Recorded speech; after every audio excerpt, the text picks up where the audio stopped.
A vida é muito curta para ser pequena. E quando é que você e eu apequenamos a vida? Quando a gente tem uma vida banal, fútil, inútil, superficial. Se você não existisse, que falta faria? Eu, Cortella, nascido em Londrina, como disse, até 10 anos de idade não havia televisão na minha cidade.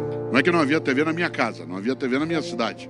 Por isso, à noite, o que eu fazia? Ficava pensando, não tinha o que fazer. E no que eu pensava? Que no dia que eu morresse, qual seria o meu epitáfio?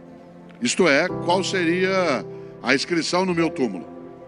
Eu já tinha tendência à inutilidade filosófica e ficava pensando isso. Se você observa, um dos sentidos da vida é ser capaz de não descuidar das outras vidas e da própria. Um dos sentidos da vida é cuidar da vida, seja da própria, seja de outras e outros. E nesse sentido, claro, se a gente lembra a necessidade de pensar na obra. E eu imaginava até 10 anos qual seria o meu epitáfio. Um dia eu sosseguei, cheguei ao epitáfio que eu queria. Encrenca. Há uns 5 anos eu fui a Porto Alegre, cidade a qual eu vou com frequência, e todas as vezes que lá vou e tenho tempo, eu vou visitar a Casa de Cultura Mário Quintana. Há uns 5 anos, encrenca, fui eu lá, e pela primeira vez eu fiz algo que não era proibido. Mexi num caderno que ele deixava em cima da mesa, com anotações do próprio Quintana. Quando eu abri o caderno, quase que eu caí sentado, ele houvera anotado ali qual era o epitáfio que ele queria para o túmulo dele. E eu quase caí sentado porque ele tinha escolhido para o túmulo dele a mesma coisa que eu tinha escolhido para o meu. Claro que ele não copiou de mim, né? Mas nós tivemos uma inspiração assemelhada. Mário Quintana mandou escrever no túmulo dele a mais forte verdade que eu conheço, que parece piada e não é. Ele mandou escrever no túmulo dele, e está no túmulo dele: eu não estou aqui. Eu não estou aqui. Onde está Mário Quintana? Em nós, na amizade que repartiu, na solidariedade que ofereceu, na fraternidade que construiu, na sexualidade que assumiu, na religiosidade que praticou, na felicidade que sonhou. Onde está Mário Quintana? Em nós. Afinal, se você imagina, a expressão eu não estou aqui é um sinônimo daquilo que aqui é sempre lembrado, de que nós não somos mera materialidade que se encerra com o perecimento de uma biologia.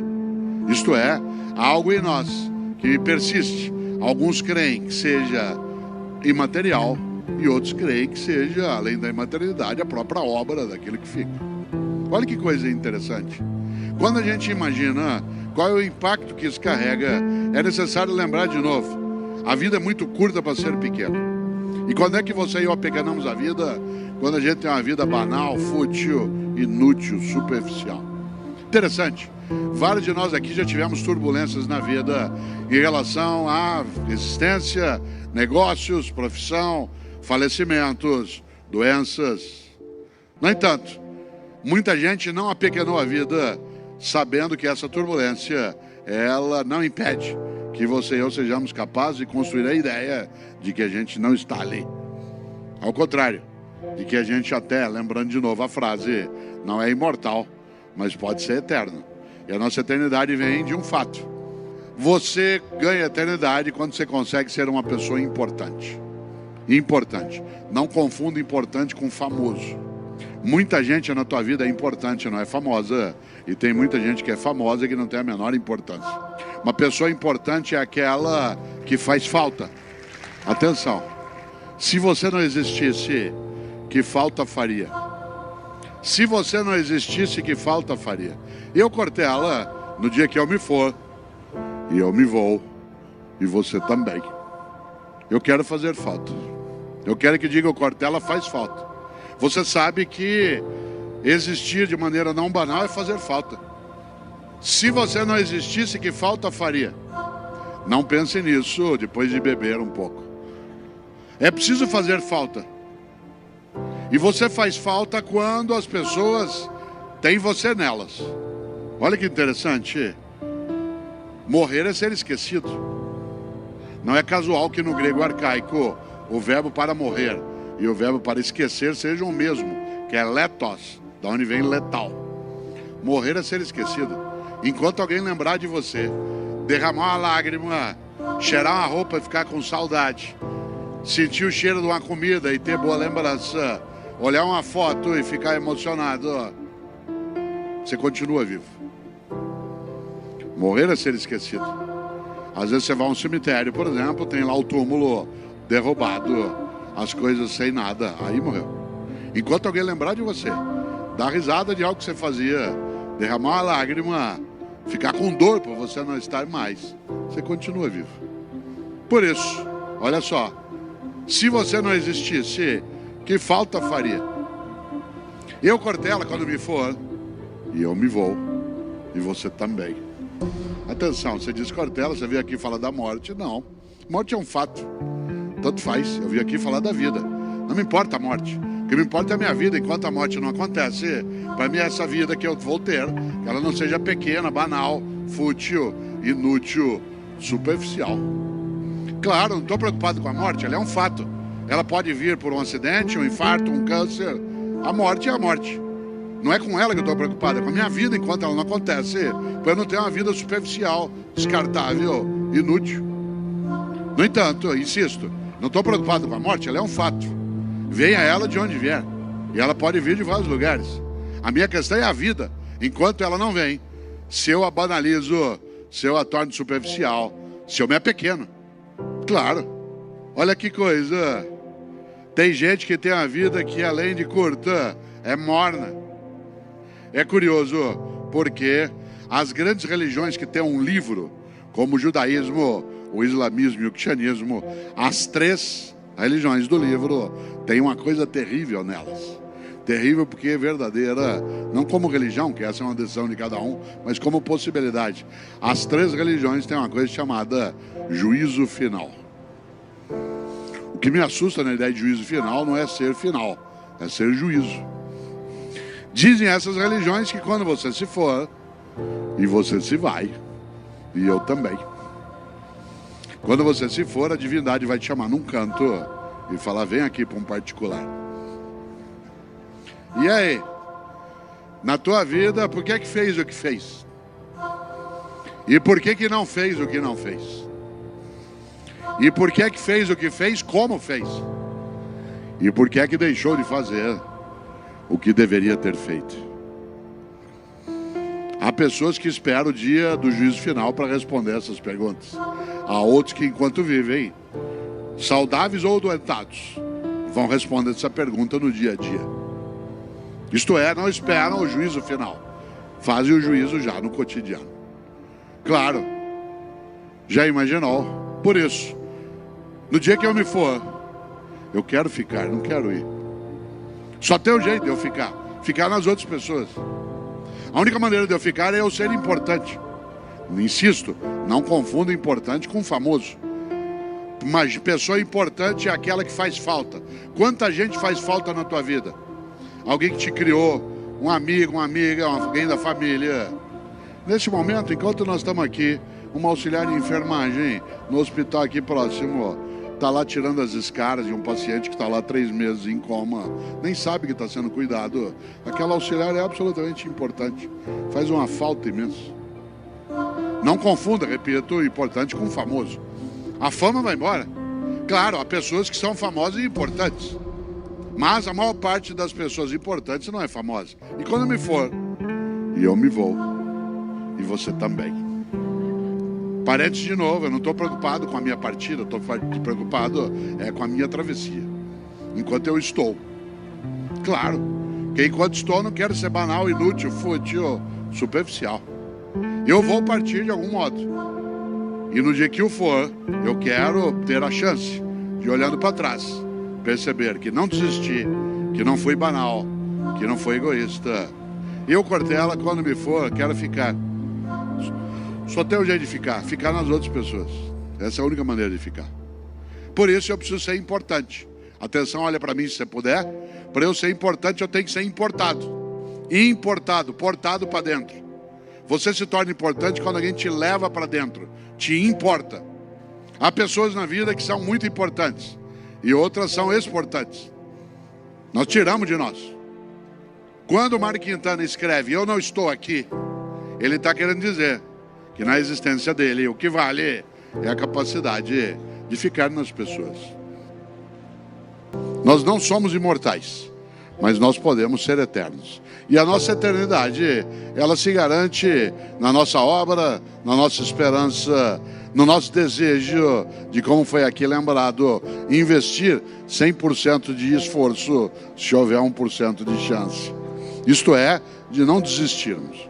É interessante, porque eu gosto demais de lembrar, na área de filosofia, a gente medita sobre esses temas.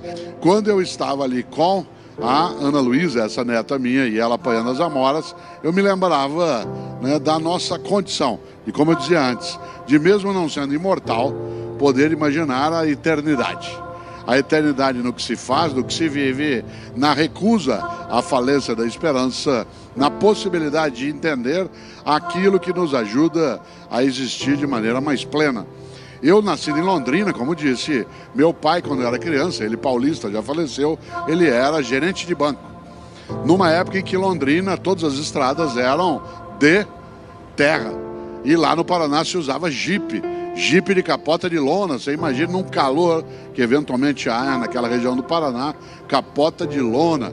E meu pai chegava em casa todo dia, 6h30 da tarde, era só poeira de cima e embaixo. Só dá para ver o branco do olho dele. Aquele calor infernal, poeira, suado. Em vez de entrar em casa e praguejar, xingar, reclamar, primeira coisa que ele dizia assim: mas olha como Deus gosta de mim, hoje quebrou o jipe na estrada e não estava chovendo. De uma outra vez ele chegava e dizia assim: olha como eu sou abençoado. Olha só, filho, hoje acabou a gasolina do jipe e faltavam só 2 quilômetros para um posto de gasolina. Qual era a perspectiva ali? Não era fingir que os problemas não existiam, mas era não dar a eles uma dimensão que não tem que ser dado. Isto é, quando você olha uma porta, você sabe que ela tem fechadura e maçaneta. É preciso prestar mais atenção na maçaneta do que na fechadura. Embora quem quer abrir uma porta não pode desconsiderar que ela tem uma fechadura. Mas há pessoas que ficam tão obcecadas pela fechadura que não enxergam nunca a maçaneta e aí não abrem o que pode ser aberto. E nesse sentido, claro, a ideia de uma capacidade de ter a percepção do não desistir, de ir buscar, de procurar, é algo decisivo. Aquilo que Paulo Freire, que se vivo estivesse, dizia ele, é preciso ter esperança, mas tem que ser esperança do verbo esperançar. Porque tem gente que tem esperança do verbo esperar. E esperança do verbo esperar não é esperança, é espera. Eu espero que dê certo, espero que resolva, espero que aconteça. Isso não é esperança, é espera. Esperançar é ir atrás, é se juntar, é não desistir. Esperançar é ter uma postura ativa em relação àquilo que pode, inclusive, nos perturbar, como perturba estando vivo. Eu gosto muito de lembrar de uma situação que vivi há uns 5 anos em São Paulo. Estava eu num congresso da área de enfermagem. E quando terminou, havia um debate. 2.000 enfermeiras num espaço. E aí uma enfermeira, a hora que terminou a atividade, que ela veio para o debate, ela perguntou, pegou o microfone e fez uma pergunta que um filósofo gosta de responder. Ela virou e falou assim: professor, o que o senhor quer que fale sobre o senhor no seu velório?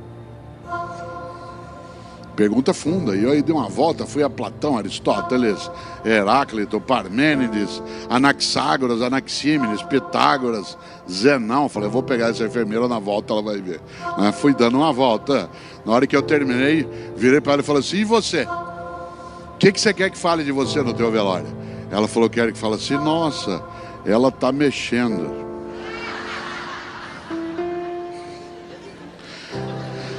Que é a expressão mais simples, menos sofisticada, sem elaboração teórica e sem abstração. Afinal, o que é que um ser vivo deseja? Permanecer vivo.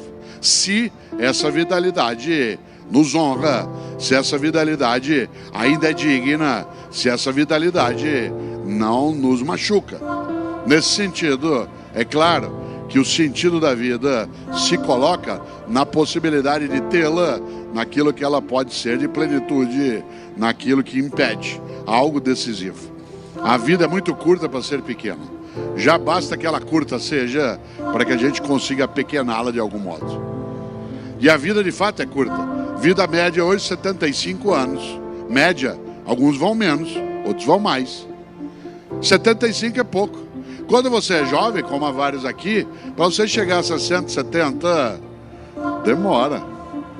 Quando você tem 20 anos, alguém de 60 anos já está perto do check-out. Quando você tem mais de 60... Outro dia eu fui renovar meu cartão de crédito, que já estava bem antigo, o cartão de crédito, renovei. E aí fui fazer uma compra na internet. E naquele momento da compra, em que você tem que colocar a data de validade do cartão de crédito, eu quase fiquei meditando. Meu cartão tem mais validade que eu. Quando teu cartão tem mais validade que você, é preciso pensar. Claro. A vida é muito curta para ser pequena. E quando é que você e eu apequenamos a vida? Quando a gente tem uma vida banal, fútil, superficial, inútil, morna, descartável. Afinal, um dia, o Aparício Torelli, apelidado por si mesmo de Barão de Itararé, tem uma frase de uma clareza, só não entende quem não quer. Disse ele, a única coisa que você leva da vida é a vida que você leva. A única coisa que você leva da vida é a vida que você leva. Não é a vida que te leva. É a vida que você leva. Com a tua condição, com a tua esperança, com a tua turbulência, com a tua dificuldade, mas sem acovardar-se, sem desistir, sem entregar. E lembrando que minha mãe não dorme enquanto eu não chegar. Interessante. Essa expressão de Aparício Torelli, a única coisa que você leva da vida é a vida que você leva, ela se aproxima um pouco do grande poeta gaúcho chamado Mário Quintana. Mário Quintana, um homem estupendo, que morreu com quase 88 anos de idade, solteiro.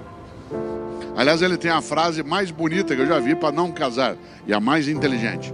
Todas as vezes que alguém perguntava a Mário Quintana, mas por que o senhor nunca se casou? Ele dizia, sempre preferi deixar dezenas de mulheres esperançosas do que uma só desiludida. Que é um argumento ecológico. Mário Quintana, um homem que deu um azar danado, morreu na mesma semana que Ayrton Senna. E quando você é alguém muito importante, mas alguém famoso morre perto, você desaparece. Senna morreu no dia 1º de maio de 94 e Quintana em 5 de maio de 94. Isso significa que muita gente que, por exemplo, não sabe que Mário Quintana morreu. Outros nem que ele viveu. Mário Quintana, um homem maravilhoso, que por três vezes, tentou entrar na Academia Brasileira de Letras e foi recusado. 3 vezes. Um lugar cheio de imbecis e vários que não são. Um lugar que já teve vários imbecis e vários que não eram. Recusou Mário Quintana. Aliás, sabe quem não entrou na academia também? Clarice Lispector, Carlos Drummond de Andrade, Monteiro Lobato. Mas Quintana, da 3ª vez que foi recusado, deu o troco. E fez como um poeta sabe fazer, com um poema. E fez uma trova que muita gente que conhece, chamado Poeminho do Contra. Não é poeminha, é Poeminho do Contra, que tem só 4 linhas, que eu vou declamar aqui. E que é fortíssimo, disse ele, a quem eu prejudicou.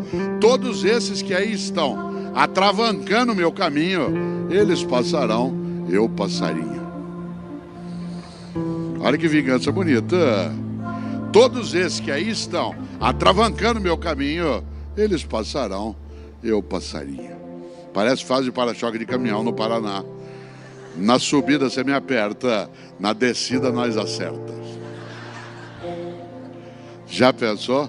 Mário Quintana, um homem genial.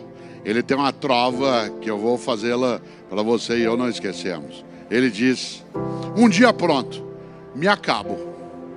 Seja o que tem de ser, morrer que me importa, o diabo é deixar de viver. Olha só, um dia pronto, me acabo. Seja o que tem de ser, morrer que me importa, o diabo é deixar de viver. E quando é que você e eu deixamos de viver? Não quando a gente morre, mas quando a gente vai tendo mortes cotidianas, com a morte da esperança, a morte do afeto, você deixa de viver quando morre tua capacidade de amorosidade, de solidariedade, de fraternidade. Um dia pronto me acabo, seja o que tem de ser, morrer que me importa. O diabo é deixar de viver. Por isso, quando Israel fala, a vida é muito curta para ser pequena, é claro que nós não somos, obviamente, imortais, mas nós podemos ser eternos. Claro que imortais não somos. Aliás, vários filósofos pensaram sobre o tema da vida e da morte. Entre eles, Epicuro, que tem a mais expressiva frase sobre isso, dizia ele: eu não temo minha morte por uma razão, nunca vou encontrá-la. Enquanto eu existo, minha morte não existe. Quando ela existe, eu não existo. Então eu não vou encontrá-la nunca, por que temê-la? Disse, mas isso é só uma frase. Bom, é simbologia. Nós vivemos de simbologias. Ou o de Allen, que disse, eu não tenho medo da morte, eu só não quero estar lá quando isso acontecer.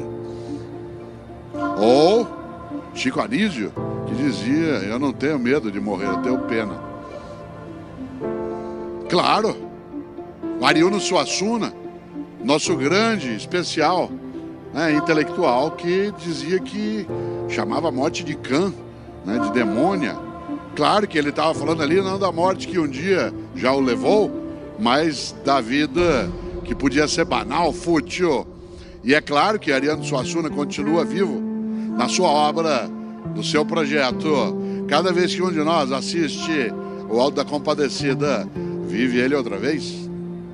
Claro, mas não precisa ser um escritor, um ator, não precisa ser um inventor. Cada um e cada uma de nós tem a sua obra no dia a dia, tem a sua obra naquilo que faz.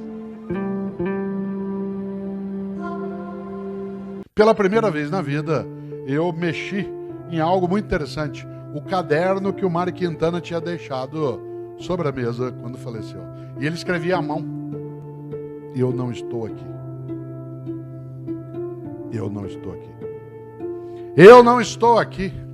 Onde está Mário Quintana? Em nós. Na amizade que repartiu, na solidariedade que ofereceu, na honestidade que praticou, na religiosidade que sonhou, na sexualidade que assumiu, na fraternidade que edificou, na liberdade que degustou. Onde está Mário Quintana? Em nós. Por isso, no dia que eu me for, eu me vou. E você também. Eu não quero ir. Eu quero ficar. Lamento, só tem um jeito de ficar. Ficar nos outros. Nessa hora, quero lembrar uma coisa. Morrer é ser esquecido. Claro que há pessoas que não são lembradas e nem devem porque foram malévolas. Há outras que não deveriam ter existido porque não nos fariam falta. Mas tem gente que nos faz uma falta imensa.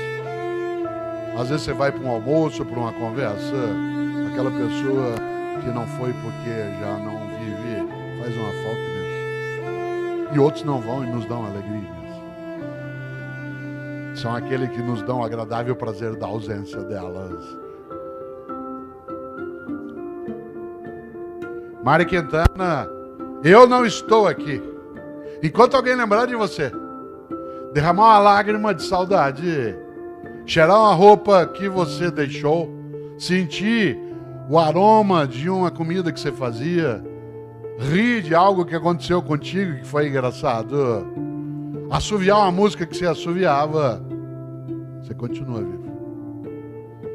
Morrer é ser esquecido. Às vezes você vai no dia 2 de novembro, nos países que comemoram o dia de finados, e você passa por um túmulo, não tem flor, está acabado, está descuidado, aí morreu. Não por causa do túmulo, por causa do esquecimento. Morrer é ser esquecido. Enquanto alguém lembrar de você, der risada por algo, ter saudade, querer que você estivesse junto, guardar uma receita que você deixou, pegar algo que você tinha contigo, você continua vivo ou vivo. Claro, porque essa pessoa faz falta. E no dia que eu me for, eu quero fazer falta. Eu quero que diga assim, o Cortella faz falta. Só que só tem um jeito de fazer falta. O único jeito de fazer falta é as pessoas te levarem para dentro delas. Você precisa ser levada para dentro. Você precisa ser importada. A única maneira de fazer falta é ser alguém importante. Cuidado, não confunda importante com famoso. A fama passa, a importância fica. Quanta gente na nossa vida é famosa, mas não é importante. E quanta gente é importante e não é famosa. Alguém que te ajudou, alguém que te cuidou, alguém que te acarinhou, alguém que te protegeu, alguém que contigo partilhou. Absolutamente importante. Vai embora contigo enquanto você for. Mas não é famosa. E eu, Cortella, às vezes sou famoso. Daqui uma semana, um mês, 2 anos, vai embora. A fama passa. Claro, muita gente é importante e não é famosa. Enquanto nós estamos aqui agora, por exemplo, tem alguém no hospital aqui perto, uma auxiliar de enfermagem, tirando escaras de alguém que está em coma 3, 4 meses, que não é conhecida, mas é absolutamente importante. Aquela pessoa que está sendo cuidada nem sabe que está sendo cuidada. Quantas pessoas agora à noite, enquanto nós estamos, por exemplo, nessa reflexão, estão cuidando dos nossos, cuidando das nossas coisas. Difícil é amar o próximo. Amar quem está longe é fácil. Difícil é amar o próximo. Amar quem está longe é fácil. Ter pena de alguém que lá na Nigéria é atingido pelo fundamentalismo. Ficar traumatizado porque alguém foi atingido por um terremoto, um furacão. Claro. Mas dura amar o próximo. É o que está na tua rua, na tua praça, na tua casa, na tua cidade. Há pessoas que são importantes e famosas. Martinho Lutero, Sócrates, Nelson Mandela. Homens e mulheres que têm uma fama, mas que foram importantes. Aliás, são pessoas afamadas. E há outras que são difamadas. Pessoas que na história, que se não existissem, falta alguma fariam. Hitler, Stalin, Mao Tse Tung e outros tantos que a gente pode nomear a escolha atual ou futura. Olha que coisa interessante. Quando a gente imagina, eu só consigo ficar se eu for levado para dentro, se eu for importante. Porque faz escuro, mas eu canto. Faça por merecer. Sabe o que a pessoa fala quando ela está morrendo? Quem aqui é médico ou médica sabe disso. Ela não gruda na tua mão e diz assim: doutor, pelo amor de Deus, deixa eu viver mais um dia que eu quero mandar em mais gente. Doutor, por favor, deixa eu viver mais 1 hora que eu quero humilhar mais algumas pessoas. Doutor, pelo amor de Deus, deixa eu viver mais 1 semana que eu quero estragar um pouco mais o meio ambiente. Sabe o que as pessoas falam quando elas estão morrendo? Quem aqui é da área sabe. Ela gruda na tua mão e fala: doutor, pelo amor de Deus, deixa eu ficar vivo mais um dia só para eu abraçar meu irmão, com quem eu briguei faz 10 anos, a gente nunca mais se falou. Doutor, por favor, deixa eu ficar vivo mais um pouco, só para poder brincar com os meus filhos, que eu achei que eu não tinha tempo. Doutor, por favor, deixa eu ficar vivo só mais um pouco, só para poder dizer para minha mulher o quanto que eu amo. Eu achei que se eu falasse muito isso, ela ia ficar mal acostumada. É absolutamente nojento imaginar que se possa ganhar o sustento em algo que se despreza. Isso é comum. Isso é comum, inclusive, a pessoas que no dia a dia, você sabe, eles argumentam que ele vai ser mais ou menos, também pelo salário que me pagam. Você já imaginou esse princípio aplicado ao corpo de bombeiros? Tua casa está pegando fogo, já apagaram a sala, a cozinha. De repente você olha, o bombeiro está enrolando as mangueiras, guardando. Para onde você vai? Ué, 5 horas, é o meu horário. Então, mas tá pegando fogo lá. Já imaginou um cirurgião no hospital fazendo uma sutura de apêndice? Tem que dar 20 pontos na sutura, ali no teu ponto de Mark Barnes, para poder fechar direitinho, que não tem equipamento para fazer laparoscopia. O que ele faz? No 8º ponto, fala: vou parar aqui mesmo, pelo que me pagam. 8 pontos tá bom já. Você já imaginou? Você sabe que há pessoas que se conduzem desse modo no cotidiano. Obviamente que eu não estou falando de trabalhar sem remuneração, estou falando de outra coisa. Da capacidade de entender o quanto que a vida é muito curta para ser pequena. E algumas pessoas se apequenam no modo como se relacionam na atividade que desenvolvem. Por isso, volto eu aqui a uma questão: qual é a tua obra? Quando você se for, e você se vai, e eu também, o que vai ficar? O que vai ficar que não estrague, não apodreça? E repito, não seja objeto de disputa odiosa. Isto é, o que você e eu fazemos que honra nossa própria existência? Interessante. Uma das coisas mais marcantes quando se pensa em gestão e liderança É gerir para elevar a vida coletiva. Atuar de maneira que não seja cínica. Ética não é cosmética. Ética não é cosmética, não é uma coisa de fachada. Desse ponto de vista, claro, se nós imaginamos o propósito daquilo que fazemos, é a nossa capacidade de ganhar importância. Eu já observei, você também, várias situações em que algumas pessoas, elas não deveriam estar naquela atividade, especialmente em alguns ramos da atividade pública, porque ela, primeiro, não merece que o povo pague o salário dela, que ela finge, e segundo, ela despreza aquele lugar. Mas há outras pessoas que, é claro, merecem muito mais do que recebem. Há outras pessoas que, de fato, têm que ser honradas no dia a dia, na atividade pública, mas nem sempre. Afinal de contas, como você bem lembra, há uma coisa aí que é decisiva, que marca, inclusive, nossa percepção. A ideia que se tem até, né, e que não pode, de maneira alguma, ser deixada de lado de pessoas que não querem se apequenar. Curioso, quem aqui é professora ou professor, se você acabou de entrar na atividade de docente, se você é um funcionário novo na Câmara ou na Prefeitura, vou te dar um conselho. Se você quiser ter uma vida que seja relevante, que cresça, ouça o que eu vou dizer. Afaste-se de funcionário velho. Afaste-se de funcionário velho. Aproxime-se de funcionário idoso. Não confunda idoso com velho.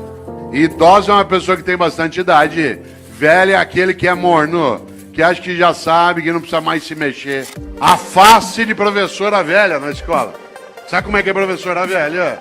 Idosa é uma pessoa de 65, 70, 80 anos de idade. Velho é aquele que é morno. Quer ver um exemplo? Você chega numa escola cheia de ideias, quer fazer coisas, a professora velha fala assim, sossega aí, com o tempo você vai aprender. Quando você estiver no meu tempo de serviço público, você vai ver, sossega, fica na tua, é só mudar governo, as coisas voltam ao que é. Afaste de funcionário velho. A pessoa velha, ela faz mal.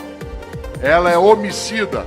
Isto é, ela assassina as condições de vida coletiva numa comunidade. Se ela estiver na atividade pública, pior ainda. Você já imaginou? Aproxime-se de gente idosa. Gente idosa quer aprender, frequenta a escola, vem para debate, lota um auditório na Câmara. Os que têm mais idade aqui, alguns perguntariam, tal como eu, o que você veio fazer? Quero continuar aprendendo, sabendo, indo buscar. Há pessoas que acham que já sabem. Ah, não, para quê? Ao contrário. Por isso, atenção. Há um grande pensador que muitos conhecem aqui, chamado Padre Antônio Vieira, um grande português que viveu no Brasil. Padre Antônio Vieira começa um sermão dizendo: o peixe apodrece pela cabeça. O peixe apodrece pela cabeça. Já viu um peixe apodrecer? Ele apodrece da cabeça para o resto do corpo. E há pessoas que apodrecem pela cabeça. Isto é, uma cabeça que é morna, fútil, banal, inútil.